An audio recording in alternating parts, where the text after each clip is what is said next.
ری العقیم نامی ہوا جو کہ قوم عاد کی بربادی کا سبب بنی۔ ناظرین، یہ قصہ قصص الانبیاء سے لیا گیا ہے۔ اس میں ذکر ہے ساتویں زمین پر ایک ہوا ہے اور اس کا نام ری العقیم ہے اور 70,000 زنجیروں سے اس کو باندھ کر رکھا گیا ہے اور 70,000 فرشتے اس پر محافظ و موکل ہیں۔ جب قیامت کا دن ہوگا وہ ہوا چھوڑ دی جائے گی اور وہ اتنی تیز ہوگی کہ پہاڑوں کی ریزہ ابریشم کے اڑا دے گی اور آسمان گر پڑے گا اور اس کے ٹکڑے ہو جائیں گے اور وہ روئی کے گالے کی مانند اڑتا پھرے گا، جیسا کہ اللہ تعالیٰ نے فرمایا ہے۔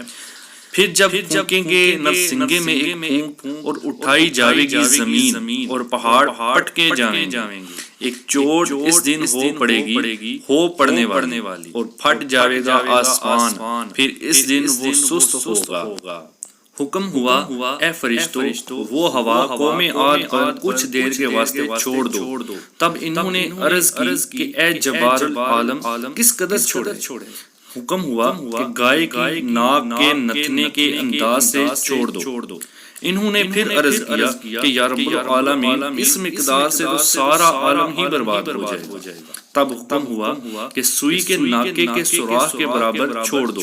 تب انہوں نے تعمیل خدا کو بجا لاتے ہوئے اس ہوا کو سوئی کے سوراخ کے برابر سے چھوڑا تو وہ ہوا مانند ابر سیاہ کے پہاڑ کی طرف نکل کر آئی اور قوم عاد کی بنائی ہوئی تمام تعمیرات کو جڑ سے اکھاڑ پھینکا اور تمام نافرمانوں کو غرق کر دیا۔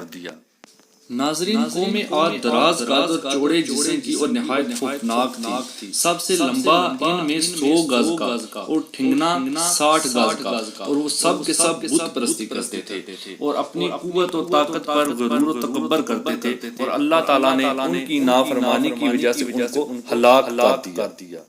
اللہ تعالیٰ سے دعا ہے کہ اللہ تعالیٰ ہم سب کو کفر و شرک سے بچنے کی توفیق عطا فرمائے۔